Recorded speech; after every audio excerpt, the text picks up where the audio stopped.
All right, Broncos country. I'm on the road.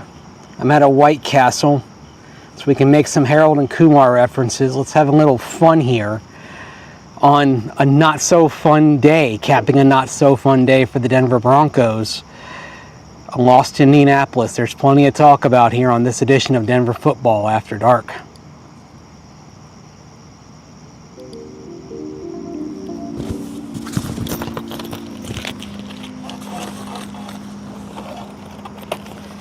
Any port in a storm, as I like to say sometimes. And on the road, heading to Chicago, because I'm going from Indianapolis to Wisconsin and spending the night in Chicago and then working from Chicago on Monday. I'm here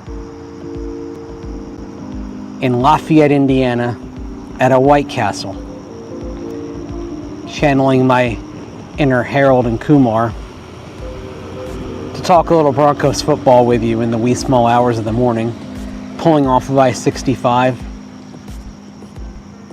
And we're going to figure out, we're going to talk about what went wrong. And there was a lot of it.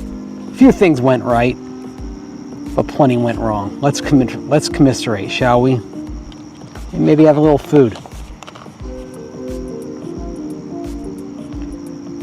It's a late night chow time, late night snack time edition of Denver Football After Dark. So forgive me, I'll have a few bites here. I'm a little hungry. Camera's waving for some reason. We may have to change the camera here on this.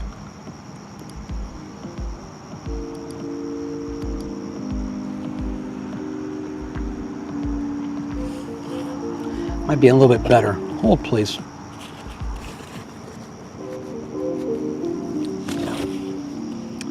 little bit better. For some reason, my Osmo was misbehaving. So Denver Football After Dark here. As we take the sound down here on this Sunday night, Monday morning. Broncos lose 29-28. I don't know if you saw my shorter video that's elsewhere on the YouTube channel, also on the Denver Sports social media channels as well. There's definitely more to it than just the leverage call at the end of the game, and I know people are putting it out there that there could have been another leverage call on Will Lutz's missed field goal. But if we distill it down to just one play, one call, because the leverage call against the Broncos was correct. If you're arguing anything, it's that you're arguing there should have been another leverage call earlier. The leverage call against the Broncos was, by the definition of the rule, correct. You're just arguing, all right, should there have been another one? But it shouldn't have come down to that. Let's just put it right there. It shouldn't have come down to one call there. The game was lost with many other things. It was lost with a defense that gave up a huge game to Jonathan Taylor, which gave up more rushing yards to him than it's allowed to any single player since Breece Hall back in 2023, 5 games into that season. It's the second time, by the way, they've allowed 100 plus to Jonathan Taylor just in the last 7 games, because he went over 100 back in December of last year, the game where he put the ball on the ground before crossing the end zone. Before crossing the goal line, I should say. You know, that was a stroke of luck that benefited the Broncos. There was no stroke of luck in this game. Didn't get that gift from the gods. So the D couldn't contain Jonathan Taylor. Didn't have answers for Tyler Warren for the most part. Tried a lot of things. Tried PS2 on Tyler Warren. We talked about some possibilities for covering Tyler Warren. I know we speculate on, hey, why don't you try PS2?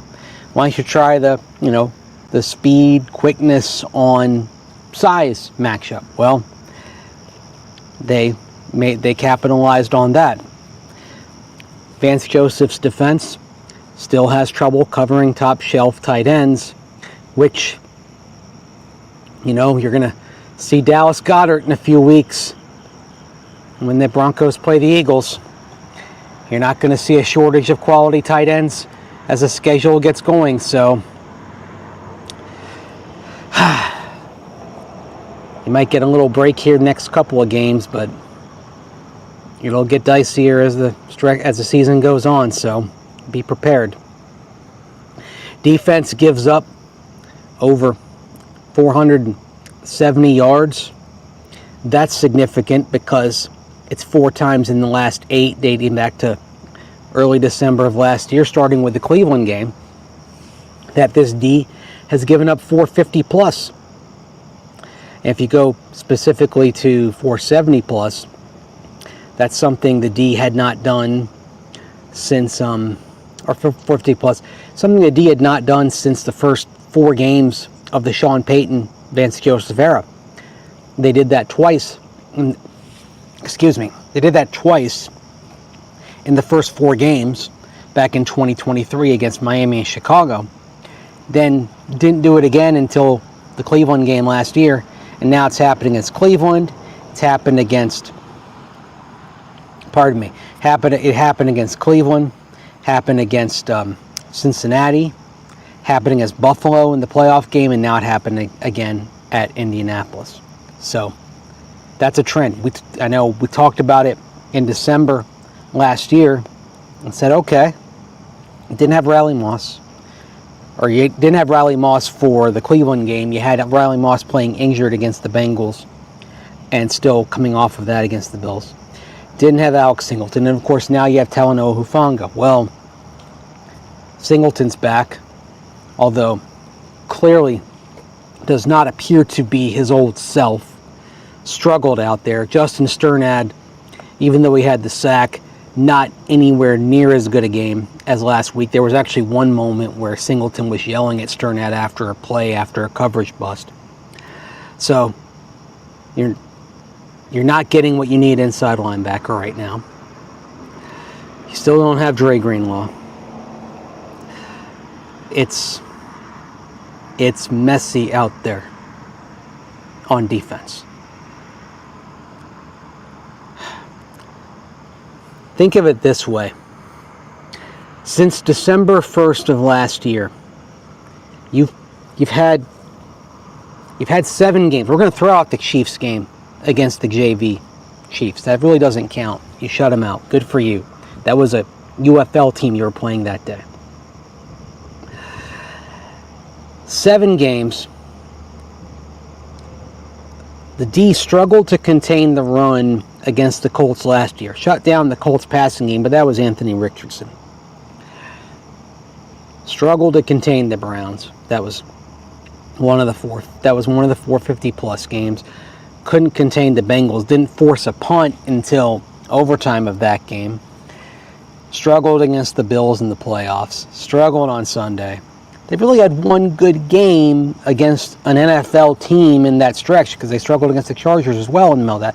One really good game, really complete game for the defense in that stretch, and that was against the Titans back last week.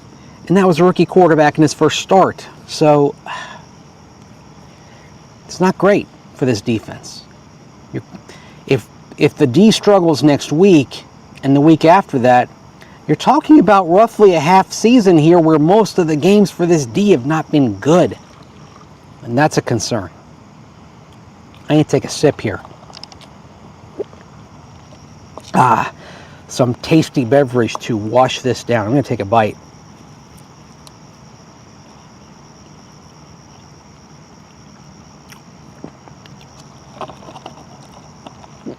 The joys of live television when I'm hungry. Here at the White Castle. I actually see why Harold and Kumar were craving these, man. Sometimes this is just what you need. I'm outside, by the way, because the dining room was closed. I walked up and the door was locked. which was a disappointment. So I went here, the door was locked. I drove down the street here in Lafayette to an IHOP. And I got in, and there was music over the loudspeakers. And the thing is, I've got to do this show.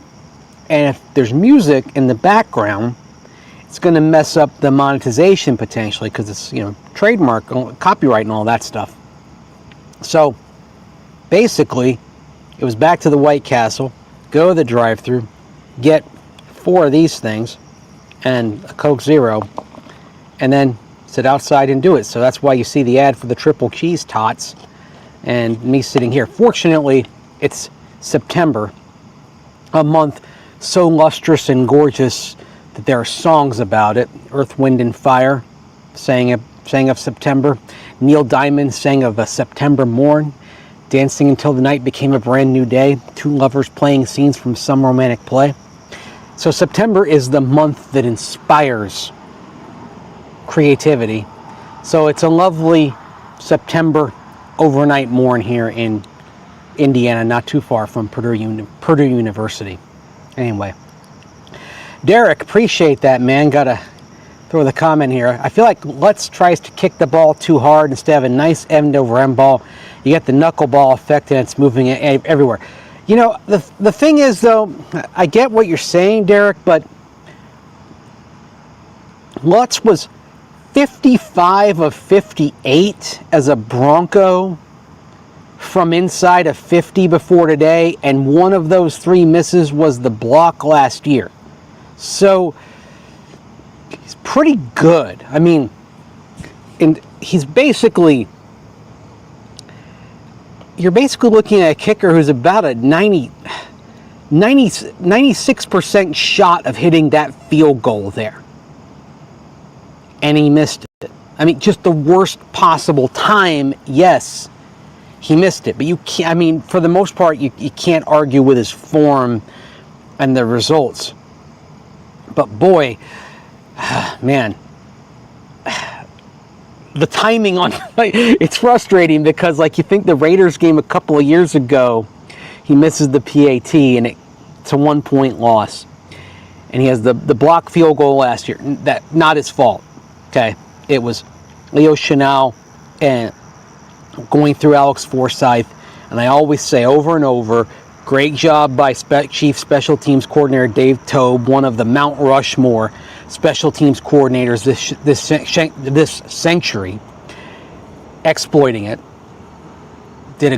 Found it, saw the film, and exploited it, and there you go, beat the Broncos. And of course in Buffalo 2 years ago, bailed out by the Bills penalty. But man, Lutz doesn't miss many. But when it feels like when they miss it, it's like when it really matters most. And that one mattered a lot. It mattered a lot in part because the previous drive, Bo Nix gets intercepted, the pass is tipped at the line. It was interesting. I just listened to my pal Cecil Lammy's show, and I listened to the podcast version of it as I was driving, making the drive here, about 1/3 of the way into my drive from Indianapolis to my hotel outside of Chicago.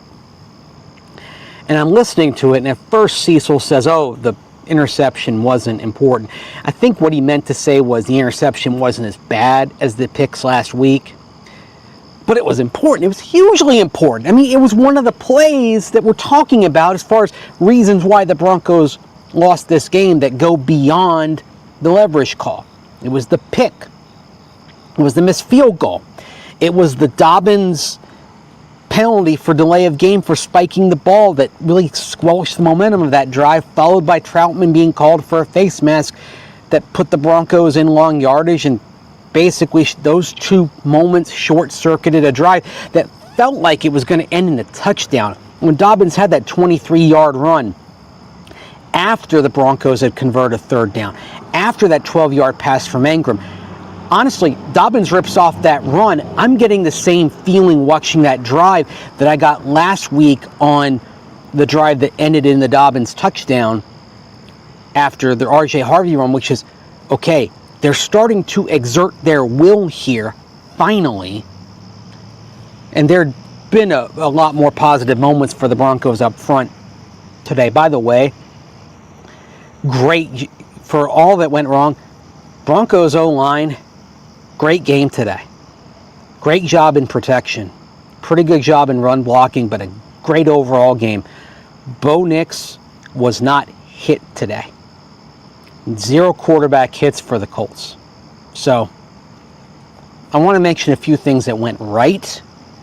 Broncos O-line was one of the things that was right today for the most part.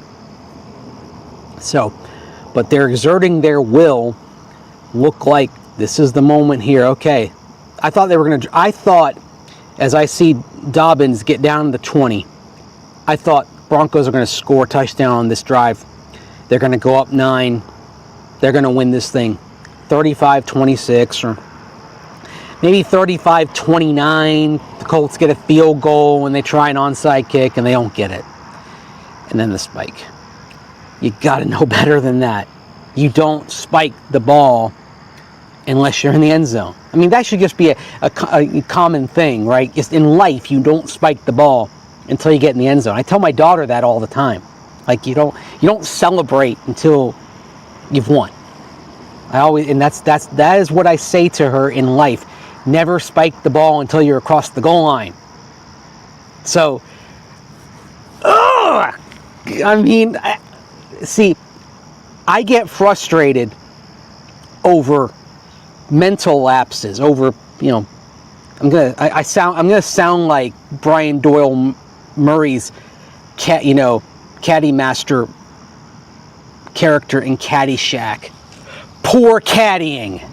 I get frustrated over poor football, mental lapses, all right? I get frustrated over spiking the ball when you're not supposed to. Everybody knows that you can't spike the ball in celebration until you've scored a touchdown. That is a rule that everybody knows. You can't do it. All right. Just like when I was watching Shane Steichen mangle the end game, I'm thinking, like, what are you doing, man? I mean, it was helping the Broncos potentially, but what are you doing? Where is this Nathaniel Hackett level game management coming from? You doofus, what are you doing? These are the things that I get when I watch a football game, when I watch an NFL game specifically. These are the things that drive me nuts, because it's like, okay, the NFL is at the highest level. It's the apex. I expect a little craziness from college football. It's not at that level. Pro football, I expect things up here. And so, it's like, all right, what are you doing? What are you doing? Anyway, so that squelched the momentum. And the thing is, that's the sort of thing, it's within your grasp. Like, I can see why, like, pre-snap penalties drive Sean Payton crazy. Because they're ultimately on you. They're unforced errors. They're on you. No one's forcing that. If you get beat on a blocked field goal, like the Broncos were at the end last year by the Chiefs, they made a play. That's a football play. But the spike, that's on you. Just like the Colts. And I told y'all they were going to be motivated for this game. They were. They were absolutely motivated for this game. They absolutely have been pointing to this game from the moment the schedule came out. Because, as I told you, like, they looked at this matchup and said, we are to blame our mistake, especially Jonathan Taylor. My mistake is the reason we weren't a playoff team last year.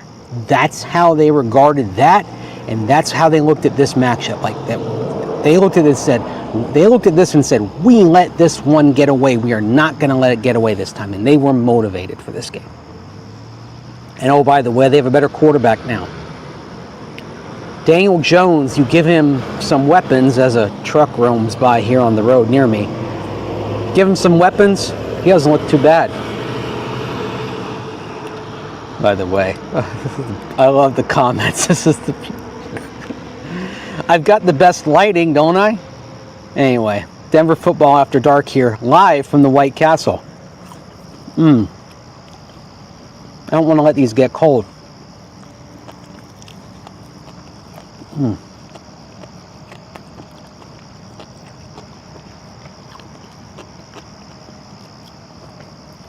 Like I said, I get it. I get it, man. Harold and Kumar.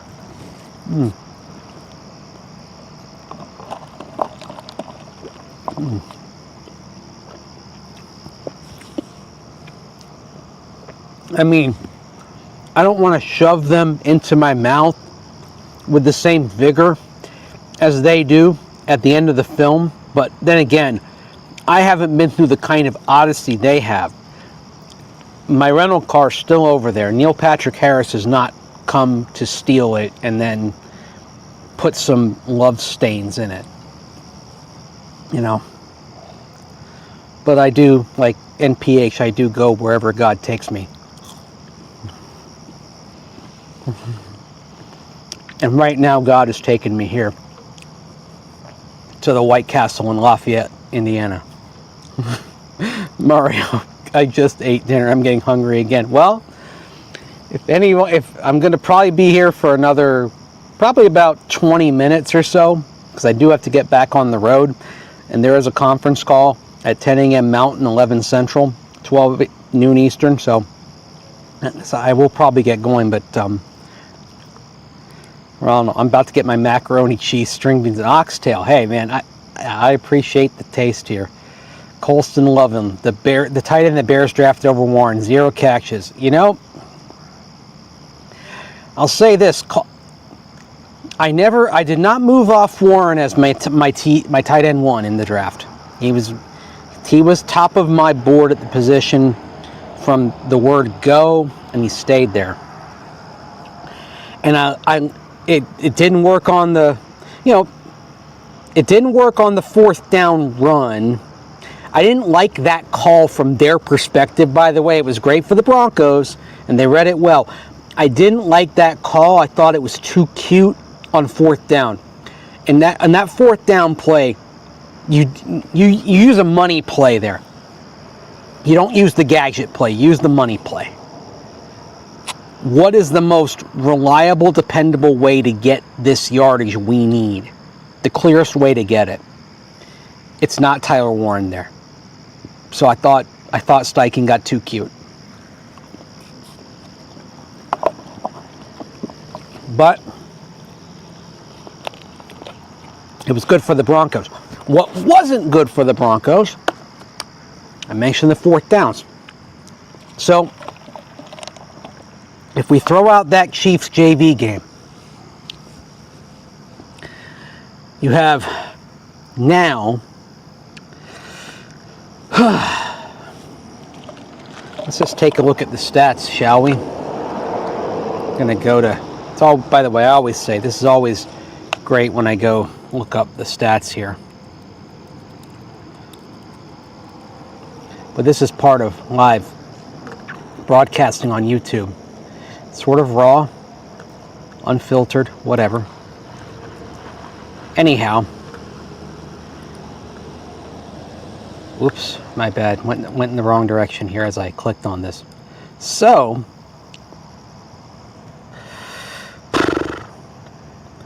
no punts today for no punts today for the Colts. None. You had a game against the Bengals last year where the Bengals had no punts in regulation. Finally had one in overtime, of course, because the Broncos went for 1, not 2. But no punts in regulation for the Bengals. No punts at all, period, for the Colts today. Last week, no punts for the Titans. No, that can't be right. No, that's right. That's wrong. Thank you. Yeah, the Titans had some punts. Yeah, they had 8 punts. Johnny Hecker had 8 punts. Yeah, I looked at the wrong stat. Sorry. So, you have the Bengals game, you have the Bills game with 1 punt, and you have this game with 0 punts. So, that is now, it's now 3 of the last 4 games, not counting that Chiefs game, where you've had your defense has forced 1 or fewer punts in regulation. That is a problem. Now, yes, you had 4th down stops in the Bengals game, and you had 2 4th down stops today. And I will ask this: why do those opposing offenses feel empowered to go for it on 4th down? It's because they don't take the defense seriously. They think they can get it on you. Man. But Barry Lud, no punts all year for the Colts. I mean, by the way, the 10 possessions to start the season for the Colts, without a punt, nobody had ever done that. Or with scores. 10 possessions, 10 scores. Nobody had ever done that in NFL history. Not even the 2013 Broncos, I thought to myself.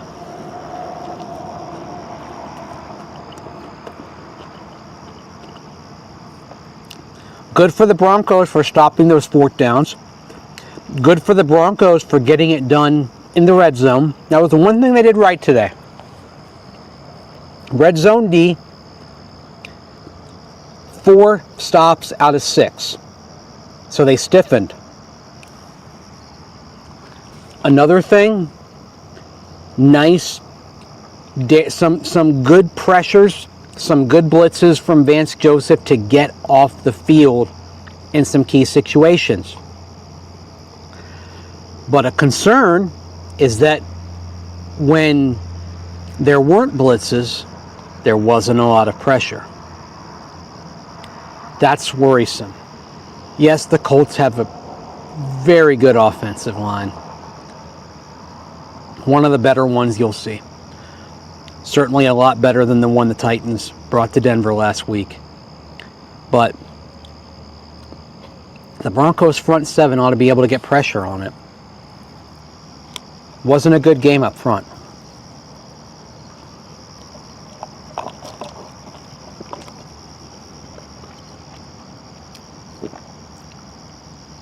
Bend but don't break, yeah. Well,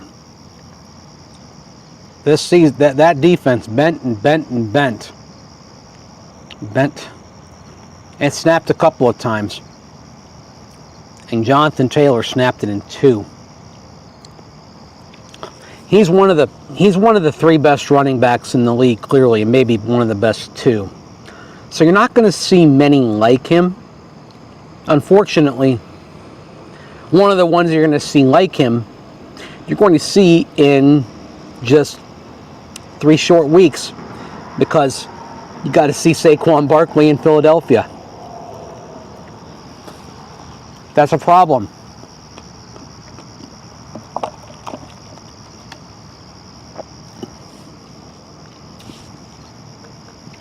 The only sack was from Sternad, as I want to get the comment in here, as Michael mentions.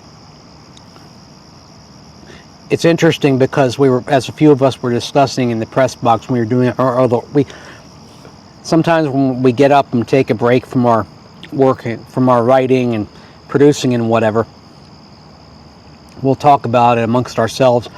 And a couple of us were saying, yeah, Sternad had a sack. It didn't necessarily mean he had a good game today. Definitely not a game on par with the one he had last week. So, Greenlaw better play versus the Eagles.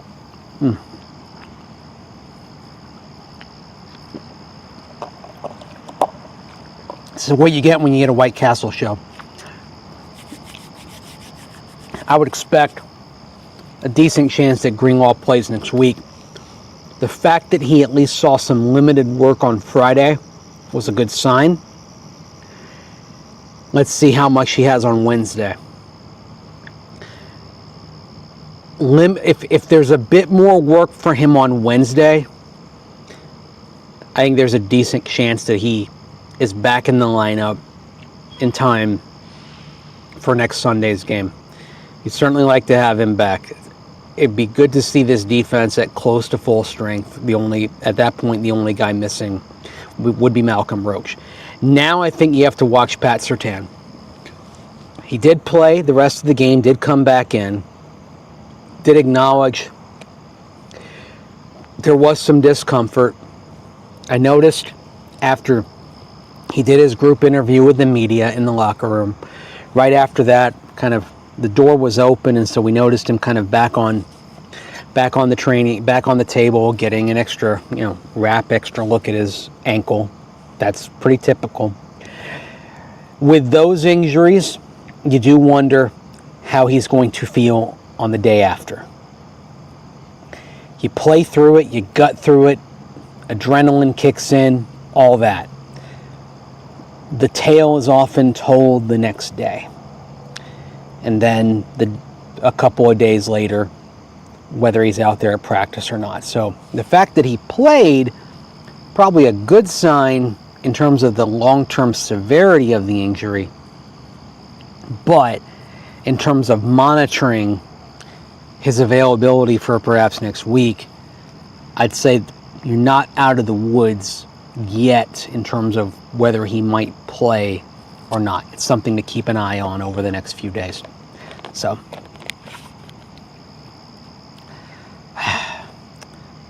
not a good day for the D. And like I said, we've been saying not a good day for the D. If you go back to late last year, too often. Could say that about Browns game, much of the Colts game in December, struggled against the run, did make some big plays late off Anthony Richardson and company, struggled against the Chargers, struggled mightily against the Bengals, had the free pass against the Chiefs JV, and then couldn't get off the field against the Bills to the point where Buffalo had a bigger time of possession advantage against the Broncos than any team has had in more than 41 years. So there's a trend there that is concerning. It's not a one-off here. That's the problem. And yeah, I know it's 1 year, another year. It's different. It's different, but there are a lot of the same people involved. That's the thing. So,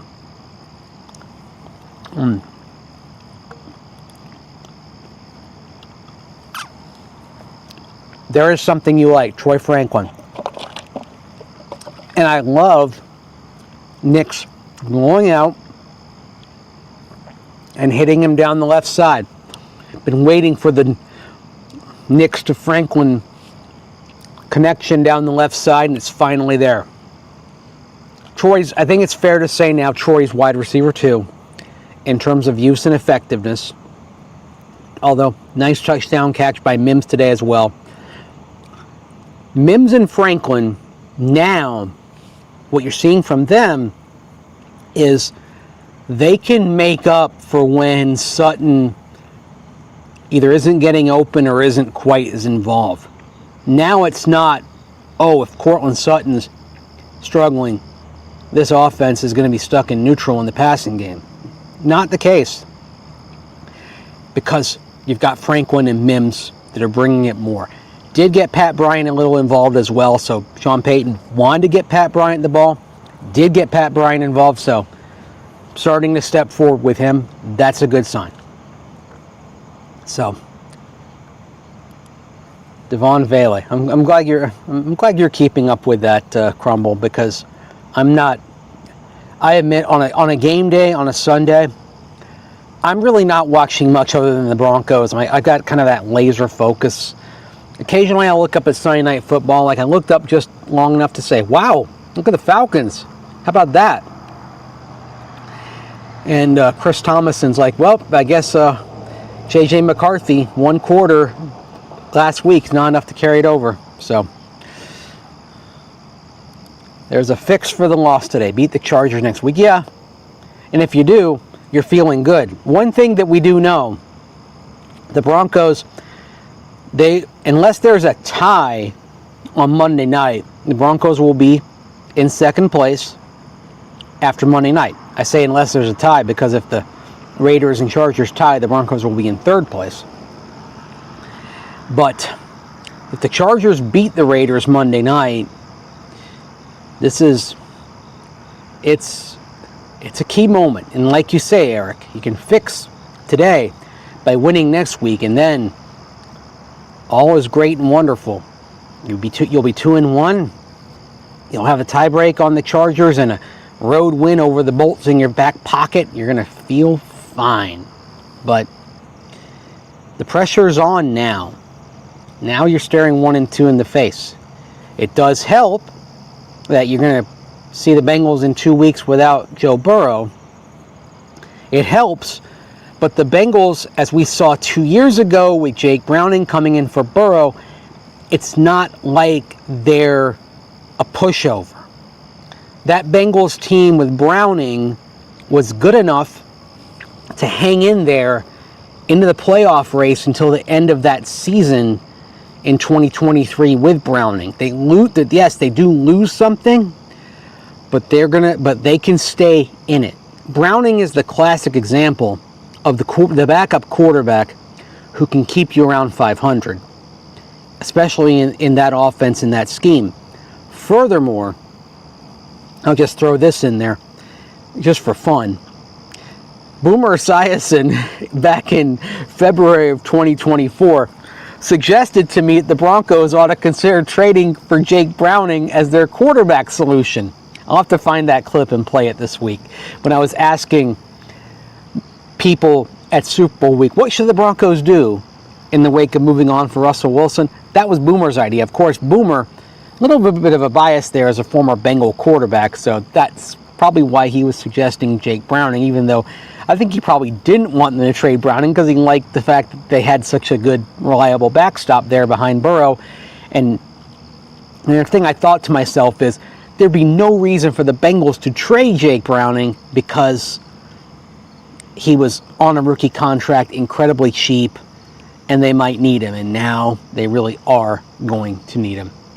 Yes, you'd rather play Browning than Burrow, but by no means can you regard that game as a walkover for the Broncos. Absolutely not. You overlook them at your own peril. And I think some people in Broncos country were overlooking the Colts. And look what happened. So, anyway, I would say don't get high smelling your own farts. That's what I'd say.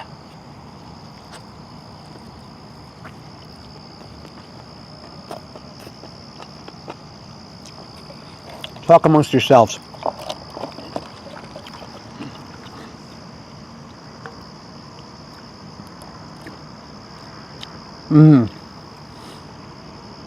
Robert, we need our own Tyler Warren. Well, I've said on a few other shows, the one item that the Broncos couldn't check off their list in the draft was tight end, or at least high-level rookie tight end. And that's where Shadé Barron dropping, you had to take him, premium player, premium position, a guy that you had high on your board, and you got to trust your board sometimes. Over the long haul, trusting your board is going to get the best results. But it did mean the domino effect of things. It did mean that there was going to be something that you weren't going to be able to cross off the list. And it ended up being tight end in the early rounds from an incredibly deep class. It meant that you couldn't get a Gunnar Helm or a Ferguson or an Elijah Arroyo or a Harold Fanning Jr. You weren't going to be able to bring one of those guys in. You couldn't get everybody that you wanted. And so now you're sitting here and you have Caleb Lohner, who is a long-range development project, but we'll see where he is at the end of the year after a year on the practice squad. I don't know that Loner will be enough to keep the Broncos from drafting a tight end next year early. If I were putting a prediction right now as to which position the Broncos would take in round 1, especially if they're picking 20 and lower, I'd say tight end. That would be where I would project at this point. So,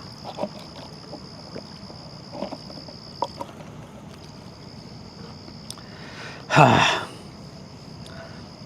more focused on the defense today, though. This was not good. Maybe it's because of the expectation. I feel like it's that gif from 500 Days of Summer, the expectations versus reality. You've probably seen it. Like, that's where it is. Like, the expectation of one thing and then the reality is just staring off into space and looking at the LA skyline with a beer and being lonely and wondering what the heck happened. So, yeah. Keanu, you're speaking my language. Kenyon Sadiq. If I had to actually say, okay, project a player that the Broncos are going to draft next April, Kenyon Sadiq would be my prediction today, right now. The Oregon tight end. So, I mean, it's kind of stupid to make a draft prediction on September 15th. I mean, early mock drafts are crazy. Mock drafts in September are just beyond nuts. So that's like the craziest thing I'll do. But yeah,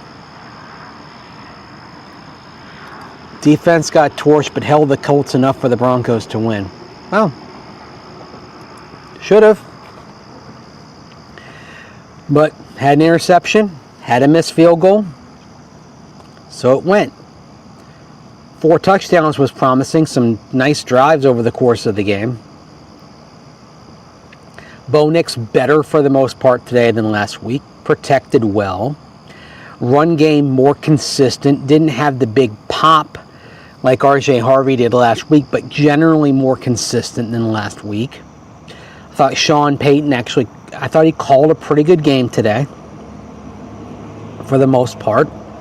More hits than misses in the play calls. Thought he had a good rhythm for things. But 2 of the 3 phases were lacking. Special teams, still some kick coverage issues. I think part of it also, I think we're going to have to define kick coverage a little bit differently than ever before because of how things are with the new kickoff rules, the landing zone, adjusting to the touchback spot, etc. Still, by the way, everyone was worried about punting in preseason. The aspect of special teams that is working the best right now, punting, because this is 2 very good games in a row from Jeremy Crawshaw. Everything inside the 20. He's getting sufficient hang time. He is doing the job. Jeremy Crawshaw, rookie, nailing the assignment on every punt that he's had. So, well done. That pick's working out pretty well so far. It's not too big for him. Looks like he's going to be A-okay. So, probably a good thing that maybe he had a rough preseason because they were able to get some things right and fix them. That's where the old cliche, you want things to go wrong in the preseason. If they're going to go wrong, you want them there, and then when they're harmless and you can do something to fix them. When they go askew in the regular season and you have to fix them on the fly, they're causing problems. Like, you've got some things right now that are causing some problems.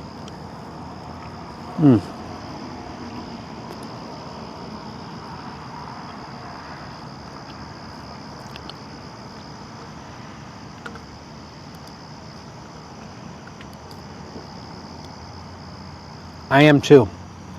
Maybe that's what I should do. Just go through some comments and give some thumbs up while I'm having some bites here. Because my White Castles are getting cold here. So,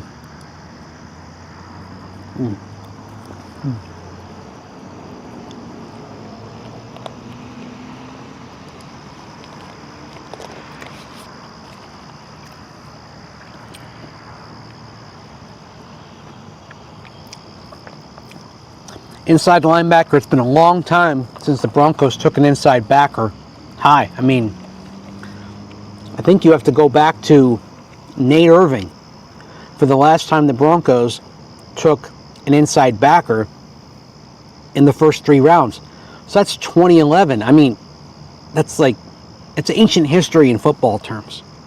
How many players are still in the league from 2011? I mean, there's Vaughn. Not many.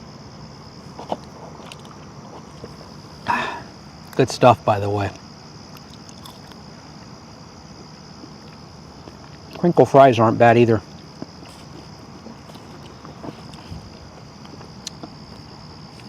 I'm a man of simple taste sometimes.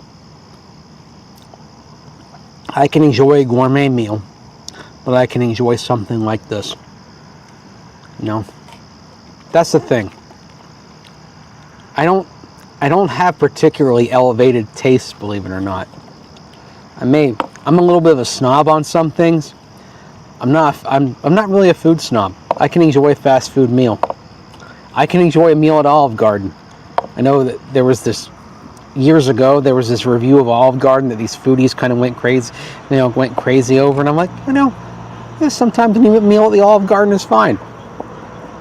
Yes, I agree that, I do know what a great Italian restaurant is like, and that's not it, but it can be a solid meal. Well, sometimes that's all you're looking for. Mace likes press box dining. Oh, I had a great 7-layer dip today for lunch in the press box. And the Colts did this thing where they served the 7-layer dip in these little cups. So you didn't have to put it on yourself. I think it was all there, and so you put your chip in, and if you did it right, you got all 7 layers on your blue corn tortilla chip. It was splendid. I had about 6 or 7 of those chips and the dip. It was tremendous. Some nice vegetable options as well. I had some, carrots, and I had some tomatoes, a couple of bites of pork chop. Not bad. Never had White Castle. Better than In-N-Out? No, not better. Whataburger, good fast food burger.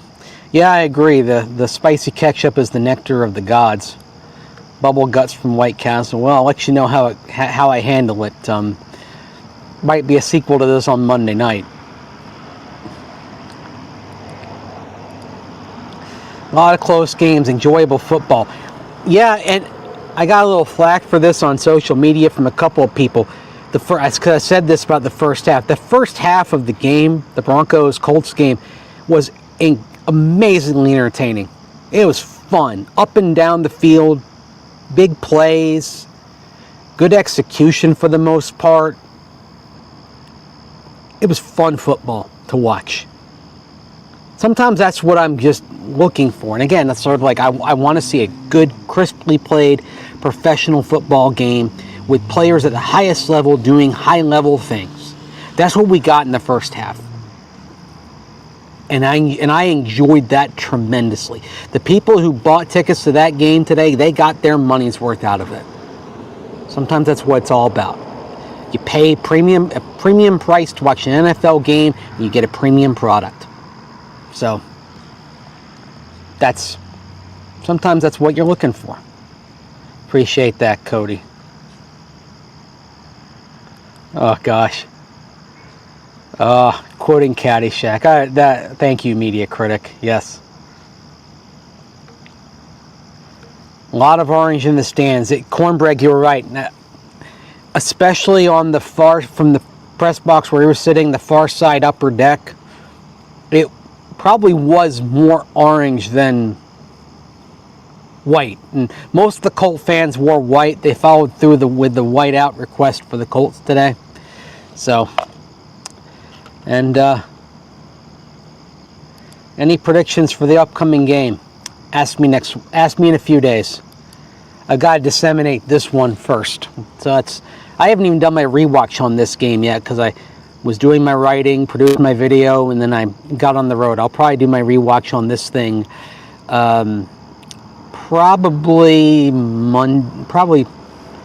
hopefully late Monday afternoon. So, predictions you can ask me in a few days. So, But boy, oh boy, oh boy. Yeah, I see somebody keeping saying, like, the best defense in the NFL. It's not the best defense in the NFL. You're right. So you can be sarcastic about all you want. Because right now, it's not.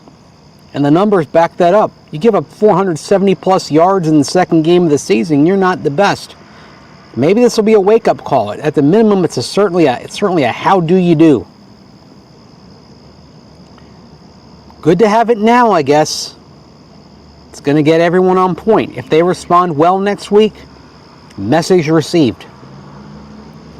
You do get outlier results early in the season.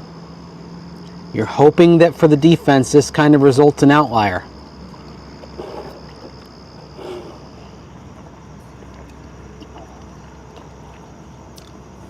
See, that's the thing here. Because you do get strange results early in the year, but we don't know which ones are going to be strange and which ones are going to actually foretell what's to come. Are these the real Colts? Is this really going to be what Daniel Jones is? Is this really what this defense is going to be? Or is this a bump in the road on their path to putting it together? We don't know yet.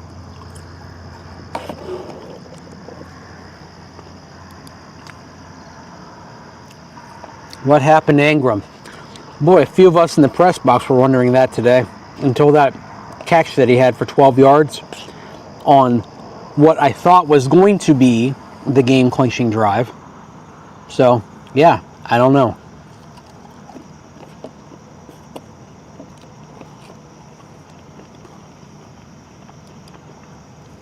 Your guess is good as mine, Ronald.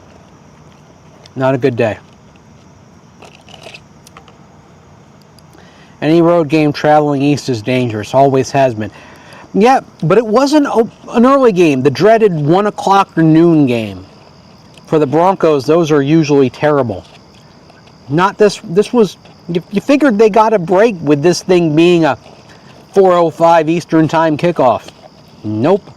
I mean, even I slept in. That's one of the reasons why I can do this drive late at night and why I can do this show late at night. Because I'm sitting here. It's 2:18 a.m. Eastern. And I'll get on the road and get a couple more hours in.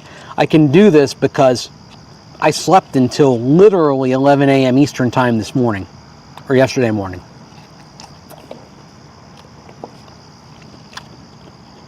I planned ahead. I knew I wanted to have this show in me at some point on the road. I looked at the spots I could do it. Maybe a White Castle. Maybe an IHOP. I thought I'd be inside. I had to settle for outside. This is fine. It's a nice night, like I said.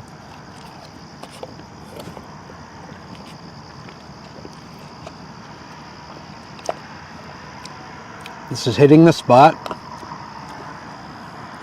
Let's see. The last food I had was about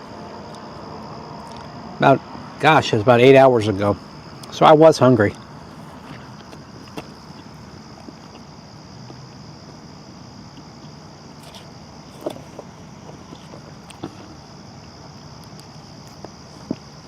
Dennis Reisman. I want one of those Title 1s on the Broncos. Yeah. Another reason why I wanted to get tight end in the draft, because there were a bunch of these guys. A bunch of interesting prospects.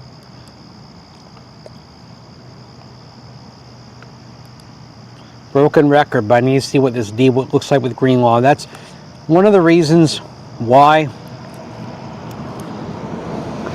I don't want to jump to conclusions here. I feel I wish I had the gift of the jump to conclusions, Matt, from Office Space back in the day. I don't want to jump to anything right now because it's like, okay, we have not seen the guy who was supposed to change the core of the D. Haven't seen him yet. So let's find out. Right now, we're still seeing guys who've been here before. Sternad, unfortunately today, looked like the linebacker of whom the Broncos said, we got to get somebody else. We can't run it back with him as a starter for most of the games for another year. And Singleton looks like somebody who's coming off of an ACL injury and doesn't have all the speed back, which for him, it might be a concern because he maybe didn't have the speed to spare.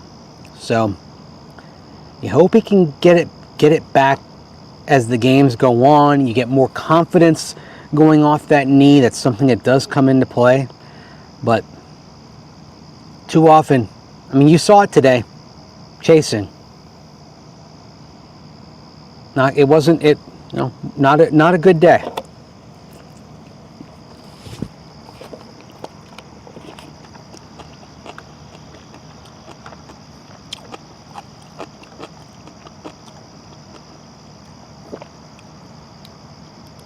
Does Peyton know how to use a tight end like Ingram? Once upon a time, he got great seasons from Jimmy Graham. So I'm gonna say he can figure it out at some point. But at the same time, this is not the Evan Ingram of earlier in his career. You signed Ingram for what he can do now, not what he could do back in 2017, 2018. He's a different kind of player now than he was before. So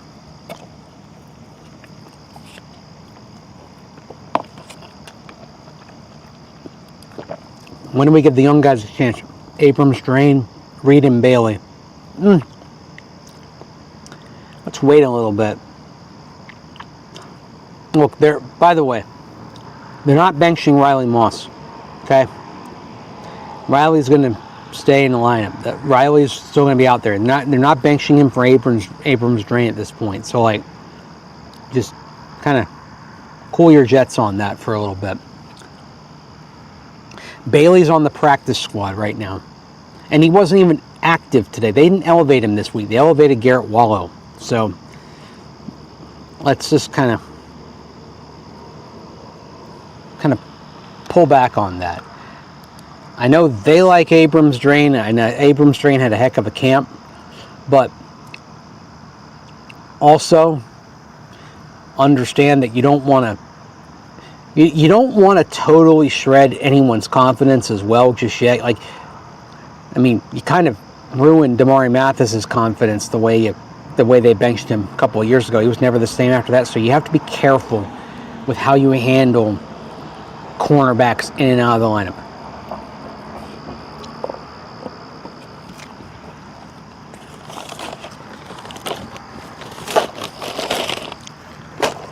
All right.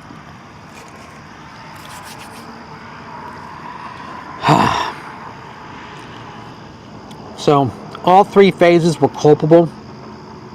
Definitely more defense and special teams. Offense, like I said, it's the mental mistakes. It's the penalties at the worst possible time. But in general, you're pretty happy with how they took the next steps. Definite cross-the-board improvement on that side of the ball. So, I know people are pointing out Jonah Ellis.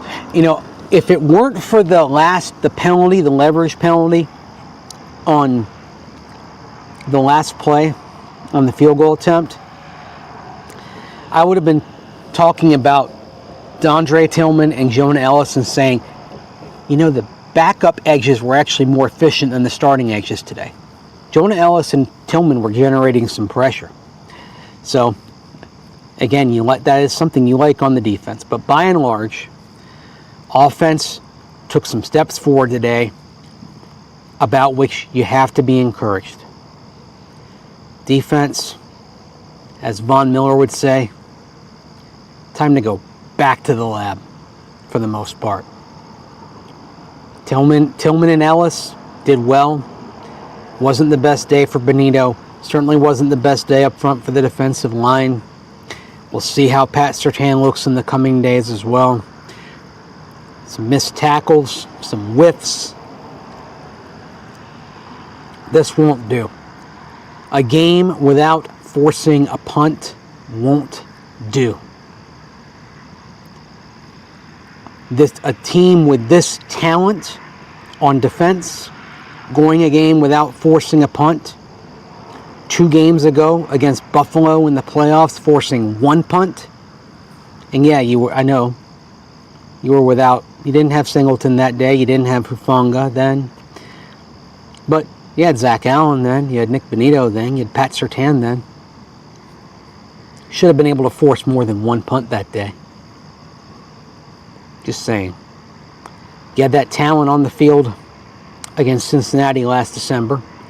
Should have been able to force more than 0 punts in regulation. I think it's fair to say that. When you got 3 guys who are at least second team All-Pro, you ought to be able to do better. Thank you for coming to my TED Talk, and thank you for joining me here on this edition of Denver Football After Dark, the on-the-road edition from White Castle in Lafayette, Indiana, just off I-65 here in the wee small hours of the morning. Appreciate you joining me here to commiserate about all things Broncos here on this Sunday night into the Monday morning. I'll be back for a show late Monday night after Monday Night Football because we got to talk about Chargers-Raiders, and there'll be plenty to talk about certainly from Sean Payton's conference call. I'm curious to see what kind of mood he'll be in on Monday morning, and curious to see what is said by players as well. So a lot to talk about as the Broncos sit at 1-1 after this tough, difficult, and frustrating 29-28 loss to the Indianapolis Colts. One that I think we can all agree goes far deeper than just a leverage penalty at the end of the game, setting up an untimed down and a game-winning field goal. We didn't talk much about that because I think there are many bigger things at play that really are going to end up having more of an impact on this season. So glad we could talk about that. Glad you all joined me here for this edition of Denver Football After Dark. Like, comment, share, subscribe. If you're watching this on delay, by all means, leave comments below. And if you've got a question, drop it in there. I'll try to get to a few questions and pop them in on Monday night's show as well. So be sure and drop those in there. I always appreciate good, positive comments, intelligent comments, whatever. So drop them in. And thanks for watching as always. Put that in there a little early, my bad. So thanks for stopping by, and hope you have yourself a great Monday. Take care.